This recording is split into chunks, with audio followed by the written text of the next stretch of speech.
국립과천과학관 유튜브 시청자 여러분 안녕하십니까? 국립과천과학관의 관장 이정모입니다.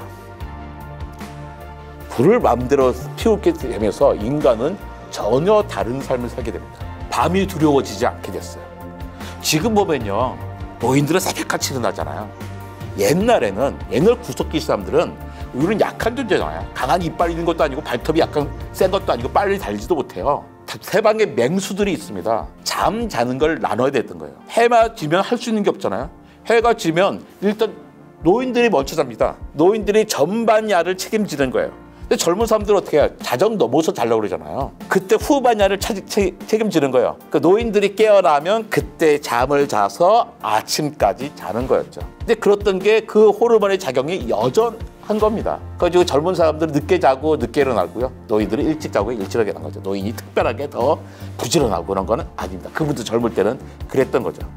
근데 불을 사용하니까요, 공간과 시간이 넓어졌습니다. 불 깜깜해지면 할 수 있는 게 뭐가 있습니까? 불 주변 잠을 자야 했어요. 근데 불을 피워두니까 불 주변에 사람들이 모이게 돼요. 시간이 늘어납니다. 그러면 어떻게 해요? 불 주변에 모이면 금방 유대감들이 생기잖아요. 우리가 이제 공동체 의식이 엄청나게 강해집니다. 생일만 되면 파리바게뜨에 가서 그 케이크 그거 가지고 이제 나의 순서대로 내가 막 꼽습니다. 괜히 멀쩡한 불 놔두고 불 다 끄고 후 불을 끄고선 다시 켜잖아요. 우린 불 주변에만 모이면 아, 우리가 가족이구나, 이런 유대감들이 생기는 거예요. 이거 어떻게 모이면서 대화가 생기죠. 그래서 지혜가 전수됩니다. 너 빨간 거 그거 있잖아, 이뻐도 먹으면 안 돼, 큰일 나. 야, 너 사냥할 때 떠드는 거 아니야. 이런 지혜가 전수됩니다. 그러면서 추운 곳으로 이사하게 됐습니다. 구석기 시대는요, 멀게 천졌어요. 하루 3시간만 일하면 먹고 살 수 있었습니다. 그런데 굳이 추운 곳이다 더운 곳에 다 먹을 거 많은데 더운 곳 사는 이유가 뭐냐면 얼어 죽을까 봐요. 적도 지방 이런 데 가잖아요. 밤이 되면 엄청나게 추워요. 적도인데 겨울이 있는 게 아니잖아요. 한여름부터 겨울에는 춥습니다. 그런데도 불구하고 거기 살아 있던 이유는 더 추울까 봐요. 그런데 불도 없으면 얼마나 춥겠어요, 추운 데에 오면. 그런데 더운 곳에는 장점이 있죠. 병균과 벌레입니다. 그 당시에는 뭐 박테리아에 대한 개념이 없으니까 왜 죽는지도 모르고 죽었겠죠, 병이 걸려도. 하지만 벌레는 심각했습니다. 지금 우리는 전기 모기채, 모기장, 뭐 에프킬라 이런 거 있잖아요. 그래도 모기 때문에 힘든데 그 옛날에 얼마나 힘들었겠어요, 벌레들은 같이 사는데. 그러니까 일단 추운 곳으로 이주합니다. 이 벌레로부터 해방되는 거예요. 그러니까 인간이 살 수 있는 공간이 확 넓어졌습니다. 인간이 쓸 수 있는 시간도 확 늘어났어요. 더 중요한 건 바로 조리입니다. 근데 생으로는 많이 먹지도 못하고 소화 잘 안 되는데 익혀 먹으니까 빨리 많이 먹을 수 있게 된 거죠. 엄청나게 많은 에너지를 우리가 흡수하게 된 겁니다. 그러면서 우리가 커다란 뇌를 갖게 됐고 그 덕에 우리는 문화와 과학을 만들 수 있게 된 거였죠. 바로 가열이라는 과정을 거쳤기 때문입니다. 그런데요, 구석기 사람들을 유고를 보면요, 화석을 보면 다 건강해요. 건강했는데 맞아 죽었어요. 근데 신석기 사람들은 다 아파요. 그러니까 신석기 사람들이 뭐냐면 농사를 지었던 사람들이거든요. 아니, 하루에 3시간만 사냥하며 행복하게 먹고 살 수 있었던 사람들이 왜 농사를 짓게 됐을까? 인구가 5만에서 400만으로 급격하게 늘어나고요. 바로 이유입니다. 온난화 때문에. 지구가 더워졌어요. 더워지니까 사람들이 잘 삽니다. 인구가 늘어나니까 어떻게 돼요? 당연히 먹을 수 있는 식량은 줄어들겠죠. 뿐만 아니라 온난화도 마찬가지입니다. 날씨가 더워지니까요, 해수면이 높아져요. 해수면이 높아지니까 자기가 살던 곳에서 이사가 됩니다. 온난화 되니까 거기 살던 동물과 식물들도 바뀌어요. 내가 따먹던 과일, 내가 잡아봤던 동물이 없는 겁니다. 그러니까 식량은 또 부족해져요. 그러니까 내가 살던 사냥터가 바닷속에 들어갔고 사막이 막 늘어나요. 거주도 이동해야 되죠. 아, 동물과 식물도 바뀌어지니까 어떻게 도저히 적응이 안 돼요. 야, 내부터 안 되겠다. 이제는 동물 잡으러 갈 때 아니라 길들이기 쉬운 동물을 찾아서 키워야겠구나라는 생각을 하는 거죠. 새로운 식량 조달 방법이 필요해졌습니다. 그러니까 새로운 환경 변화에 창의적으로 적응한 게 바로 수렵 채집자가 목동 농사꾼이 된 거죠. 여러분, 제레드 다이아몬드의 총균세라는 책이 있잖아요. 본문만 670페이지예요. 주소까지는 800페이지 된 책인데 그 책의 핵심이 이겁니다. 사람이 농사를 짓게 된 거는 어쩔 수 없었다. 농사를 지을 수 있는 환경이 된 사람들이, 농사를 지어만 되는 사람들, 그다음에 농사를 그 사람들이 환경이 되면 지었다. 라는 겁니다. 농사를 굳이 안 지어도 되는 사람들은 농사를 짓지 않고 또 농사를 지을 수 있는 환경이 아니면 농사를 짓지 않았다는 거죠. 그 사람은 똑똑해서 부지런해서가 아니라 환경에 그렇게 만들었다는 겁니다. 요리에는 커다랗게 4가지가 필요하죠. 힘. 힘 없으면 요리하기 참 힘들죠. 자, 빵. 대표적인 거잖아요. 빵 할 때 어떻게 합니까? 다 치대는 거잖아요. 이렇게. 치대면서 반죽의 분자 구조를 바꾸는 거잖아요. 이 힘 없으면 못하는 겁니다. 그 다음에 강력한 게 바로 열입니다. 다른 동물과 우리가 전혀 다른 거예요. 힘을 사용하는 동물들 많이 있습니다. 대부분 사용하죠. 열부터 다른 동물과 우리를 완전히 바꾸는 거예요. 또 하나가 있는데요. 그것은 바로 균입니다.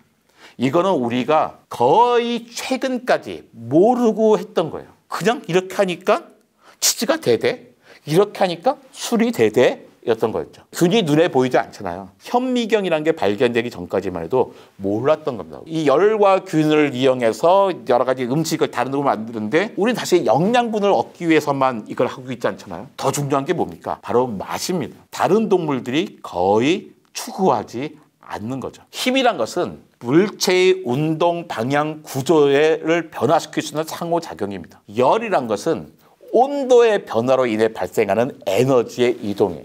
온도라는 걸 우리가 이해한 적이 벌과 얼마 안 돼요. 온도계도 최근에 만들었잖아요. 그러다 보니까 여기 미국은 또 화씨 쓰고 있고 그 기준을 잘 못 잡고 있잖아요. 우리가 되게 열은 아주 잘 이해하고 있지 못하는 겁니다. 열과 에너지도 구분 잘 못해요. 균은 물질의 분자 구조를 변화시키면서 다양한 에너지를 만드는 생명체들을 사용하는 거고, 맛은 뇌의 작용이에요. 물질의 분자 구조와 뇌의 상호작용입니다. 우리 매운맛 좋아하잖아요. 근데 우리 캡사이신인데, 캡사이신 누구를 위해서 만들었냐면요, 새를 위해서 생긴 거예요. 고추의 입장에서는 새가 고추를 먹고 멀리 가서 똥을 싸서 고추 씨를 뿌리기를 원하는 거죠. 새는 그걸 왜 먹냐? 그러니까 캡사이신의 그 수용체가 없어요. 그러니까 새는 아무리 고추를 먹어도 매운맛을 모르는 겁니다. 그러니까 워낙에 사람도 매운맛을 먹으라고 돼 있지가 않아요. 그러니까 매운맛은 혀에서 느끼는 것도 아니잖아요. 물론 혀에서 느낄 수 있지만 혀의 맛봉으로 느끼는 게 아니라 통점에서 고통을 느끼는 거라며. 입천장 뭐 이런 곳에서 느끼는 거죠. 근데 우리는 그러니까 다른 동물과 달리 힘만 사용하는 게 아니라 열균을 사용해서 맛을 추구하고 있다는 겁니다. 그런데 이제 우리에게는 새로운 과제가 있습니다. 뭐냐면 바로 에너지입니다. 에너지를 너무 많이 쓰고 있는 거예요. 그러면서 엄청나게 많은 가스들을 내몰고 있죠. 이건 뭐냐면 배양육이라는 겁니다. GMO하고는 다른 거예요. GMO는 뭡니까? A라는 생명체의 유전자를 끄집어내서 B라는 생명체에 넣은 거잖아요.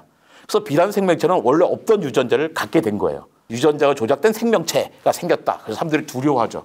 제가 대학 때 GMO 반대 운동하고 그랬었거든요. 막 두려웠죠. 아니 그 없는 생명체를 왜 만들어가지고 안전성도 보장되지 않는데 막 바깥에 내보내는 거야. 그랬는데 전 지금 생각 많이 바뀌었어요. 이미 한 세대, 두 세대가 지나갔는데 위험한 게 느껴지지 않았고요. 제가 생각해보니까 없던 유전자를 만드는 게 아니에요. 어딘가는 있었습니다. 그 유전자가 A라는 생명체에 있을 때 우린 먹을 때 문제가 없었잖아. 근데 갑자기 왜 B라는 생명체 오니까 문제가 있다고 생각해? 그 유전자를 먹으면 그 유전자가 우리 몸속에 들어서 우리 몸의 유전자가 되나요? 아니잖아요. 다 소화돼서 없어지는데, 없어져서 다 조각적으로 들어오는데 이게 뭐가 문제가 있어? 라는 거였죠. 하지만 아직도 많은 사람들이 GMO를 걱정을 합니다. 근데 배양육은 그것도 아니에요. 작년에 노벨 생리의학상을 받은 크리스퍼 유전자 가위 이런 걸 사용하는 겁니다. 그리고 줄기세포를 이용해요. 가축에서 세포를 끄집어냅니다. 근육세포에서 이제 줄기세포를 만들어서 이제 거기다가 줄기세포에다가 영양분을 막 줘요. 그러면 거기서 이제 근육세포가 막 늘어날 거잖아요. 근데 거기다 이제 근육세포뿐만 아니라 섬유세포, 지방세포를 잘 조합을 해서 틀에 놓고 키웁니다. 그러면 고기와 똑같은 고기가 만들어지는 거죠. 이 가격이 엄청나게 비싸요. 배양육으로 햄버거 패티 100g을 만드는데 2013년에는요 4억 2천만 원이 했습니다. 햄버거 하나 만드는데 4억 2천만 원인 거예요. 근데 2017년에는 220만 원으로 줄어들었어요. 그런데 2021년 올해 말에는요 11,000원 정도로 줄어들 겁니다. 이 정도면 해볼 만한데라는 생각이 들고 몇 년만 지나면 어떻게 돼요? 이제는 얼마든지 배양육으로 햄버거를 만들 수 있게 될 겁니다. 사람마다 입맛도 다 다르잖아요. 그 입맛을 표현과 계량화해서 자기가 원하는 비율대로 만들 수도 있게 될 거예요. 이걸 왜 할까요? 사람이 농사를 처음 짓기 시작했던 10,000년쯤 전에는요. 새를 포함한 육상 척추동물, 등뼈가 있는 동물들 가운데 0.1%만 인간과 가축이었어요. 99.9%는 그 야생 동물이었습니다. 근데 지금은 97%가 인간과 가축이고 3%만 야생 동물인 거예요. 그러니까 인간이 32%, 가축이 65%, 야생 동물이 3%밖에 안 됩니다. 근데 문제는 가축이에요. 가축들, 주로 소, 염소, 양 이런 것들이 있잖아요. 얘네들이 뿜어내는 이 메탄이 어마어마하게 많습니다. 지구가 뜨거워져서 기후위기라고 하잖아요. 근데 이 공기 중에 있는 메탄은 얼마 되지 않아요. 우리 주로 이산화탄소가 온실가스잖아요. 온실가스가 지금 400ppm에서 문제입니다. 원래는 산업혁명 전에는 한 280ppm밖에 안 됐거든요. 그래서 그게 한 2배가 된 거예요. 400ppm 것은 0.004%예요. 0.002%, 0.004%, 겨우 0.002% 올라갔는데도 문제였어요. 그런데 메탄은 ppb입니다. ppm은 m이 밀리언, 100만인데 ppb는 빌리언, 10억이에요. 그러니까 지금 메탄의 농도가 0.000187.5%밖에 안 돼. 눈에 보이지도 않는 거예요. 그런데 문제가 뭐냐면 메탄은 이산화탄소보다 무려 86배나 더 강력한 온실가스라는 거예요. 심각하죠. 근데 이 메탄이 어디서 나와요? 대부분이 소, 염소, 양에서 나옵니다. 그러니까 우리가 고기를 좋아하면 좋아할수록 기후위기는 더 급격해진 거죠. 사람이 농사를 짓기 시작한 지가 10,000년밖에 되지 않습니다. 호모사피엔스 등장한 건 30만 년 전이에요. 이 그래프를 보면 X축 보세요. 오른쪽부터 보면 한 칸이 5,000년입니다. 0년, 5,000년, 만년, 그 다음에는 10만 년 단위, 20만 년, 40년, 60년, 80만 년, 그 다음에 100만 년, 그 다음에 1000만 년, 처음 앞부분은 1억 년 단위잖아요. 그래서 고생돼서 중생대 넘을 때가 3번째 대멸종이었고 중생대 신대 넘을 때가 5번째 대멸종이었습니다. 공룡도 멸종될 때요. 근데 그 다음에 기원전 10,000년쯤 전에 농사를 짓기 시작해요. 호모사피엔스가 30만 년 전에 등장했는데 왜 갑자기 10,000년쯤 전에 농사를 짓기 시작했을까? 사람이 갑자기 똑똑해졌을까요? 아닙니다. 30만 년 전의 인류나 지금의 인류나 뇌는 크게 똑같아요. 근데 갑자기 농사 짓게 된 게 뭐냐면 자연환경이 바뀐 거예요. 2만 년 전부터 10,000년 전 사이가 빙하기였습니다. 그전에도 빙하기였는데 마지막 빙하기 최근 10,000년 동안에 갑자기 급격하게 4도가 올랐어요. 4도가 올라서 평균 기온 15도를 유지했습니다. 지구 역사상 처음으로 농사를 지을 수 있는 온도가, 환경이 만들어진 거예요. 사람이 똑똑해서가 아니라 지구 환경이 변했기 때문인 거죠. 요즘은 그런 분 없습니다만 10년 전만 해도요. 지구온난화에 회의론자들이 있었어요. 아예 지구는 뜨거워지고 있잖아. 워낙에 이산화탄소도 오르락내리락 하는 거야라고 주장하는 사람들이 있었죠. 주로 BP 같은 브리티시 페트로리움 같은 데 돈 받고 하는 과학자들인데 그런 과학자들 없고요. 심지어 BP 같은 석유 회사들도 그런 연구에 돈 투자하지 않습니다. 인정하고 있죠. 왜? 너무나 명확하거든요. 온실가스 때문에 지구가 더워지고 있다. 이 그래프를 보여줄게요. 그 그래프가 보면 이산화탄소 오르락내리락 했죠. 한 32만 년 정도 쫙 높았다가 25년 동안 쭉 낮아지고 있잖아요. 오르락내리락 했습니다. 이산화탄소가 오르락내리락 한 거에 맞춰서 지구의 온도도 오르락내리락 했고 거기에 맞춰서 해수면 높이도 오르락내리락 했습니다. 이게 정상적이에요. 그런데 최근에 산업혁명 이후에 갑자기 지구에서 이산화탄소 농도가 급격히 높아졌습니다. 2020년에는 415ppm까지 올라간 거예요. 0.0415%가 된 겁니다. 산업혁명 전에는 0.02 몇 %였는데 엄청나게 빠른 속도인 거죠. 지구는 10,000년 동안에 4도를 높였어요. 근데 우리는 단 100년 동안에 1도를 높인 겁니다. 제러드 다이아몬드가 이런 이야기를 하더라고요. 현재 우리가 직면한 주요한 위험은 모두 전적으로 우리 스스로가 만든 것이기 때문에 이러한 문제 해결은 우리 전적으로 우리 손에 달렸다는 겁니다. 이게 뭐냐면 지금의 위험이 뭐야? 옛날에 있던 지구의 위험은 갑자기 지구가 얼음덩어리가 된다든지 아니면 소행성이 지구랑 꽝 부딪힌다든지 아니면 화산 같은 게 터지면서 이산화탄소 온도 오르락내리가 생긴 거잖아. 근데 지금의 문제는 우리가 내보낸 거거든. 이산화탄소가. 우리만 변화하면 바꿀 수 있다는 겁니다. 근데 우리는 이 바꿀 수 있는 첨단에 누가 있냐면 저는 요리가 있다고 생각합니다. 이제는 바뀌어야 돼요. 우린 힘을 사용하고 열과 균까지 사용했잖아요. 그래서 맛을 추구했는데 어떻게 하면 덜 열을 사용할 수 있을까? 어떻게 하면 열을 효율적으로 사용할 수 있을까? 어떻게 하면 메탄과 이산화탄소를 배출하지 않으면서 살 수 있을까? 그러면서도 맛을 낼 수 있을까를 고민을 해야 되는 겁니다. 그렇지 않으면 맛을 좋아하는 우리가 맛을 잃어버릴 수밖에 없게 되기 때문이죠. 이제는 전 세계 모든 사람들이 배를 채우려고 뭔가 먹지 않습니다. 맛을 추구하면서 먹죠. 이 맛을 잃어버리지 않으면서 전혀 새로운 맛을 만들어내는 것이 바로 우리에게 달린 일일 것 같습니다. 제가 여러분에게 세 권의 책을 권하고 싶습니다. 하나는 요리 본능이라는 책입니다. EBS에서 나온 4부작 요리의 과학이라는 프로의 모티프가 된 책입니다. 요리 본능. 저 책은 뭐냐면 사람이 되는데 가장 중요했던 사건이 뭐야? 그것은 바로 불을 사용해서 요리를 했다는 거죠. 우리가 불을 사용해서 요리를 하지 않았다면 저기에 있는 침팬지하고 우리하고 그닥 차이가 나지 않았을 거다. 지금도 지구에는 다양한 종류의 인류들이 살고 있을 거다라는 이야기를 하는 겁니다. 가운데 이야기는 우리 과천과학관의 임두원 박사님이 쓴 튀김의 발견이에요. 저분은 돈가스 집에 잠깐 갔어요. 그 처갓집의 돈가스가 너무 맛있는 거예요. 이 돈가스가 왜 맛있을까를 연구하기 시작했습니다. 그래서 이게 돈가스가 맛있는 화학적인 이유, 그 다음에 뭐 물리적인 이유들을 추구하시죠. 정말 재밌어요. 이 책 읽으면서 요리가 과학적으로 이렇게 설명이 될 수 있구나라는 걸 깨달았습니다. 거기 재밌는 얘기도 나와요. 제가 학교에서 배울 때는 맛은 4가지밖에 없었거든요. 단맛, 쓴맛, 짠맛, 신맛밖에 없었어요. 매운맛은 맛이 아니라고 배웠고. 근데 나중에 볼 때는 그 감칠맛이라고는 우나미가 나오게 됐잖아요. 뭐 그런 일인데 여기는 한 가지 맛을 더 제시합니다. 바로 기름진 맛이에요. 모든 과학자들이 인정하고 있지는 않습니다. 왜냐하면 거기에 수용체가 발견되어 있지 않기 때문에. 하지만 기름진 맛은 지금까지 나온 5가지의 맛과는 구분되는 어떤 맛이 있다고 생각합니다. 저는 정말로 느끼거든요. 한국에서 못하는데 제가 독일에서 살 때는요.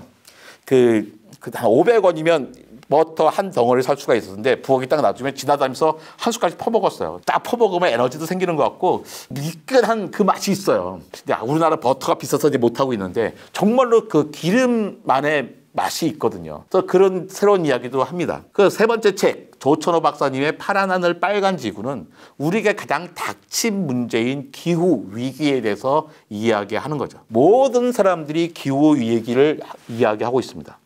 앞으로 우리가 어떻게 바뀔까요? 이런 얘기를 많이 합니다. 그러니까 이산화탄소가 가장 많이 사람들이 배출하는 게요.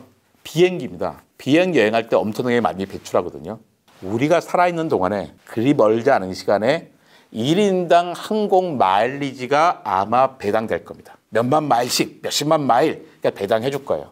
그러면 항공기를 안 타는 사람은 자기한테 배당된 항공 마일을 누군가에게 팔겠죠.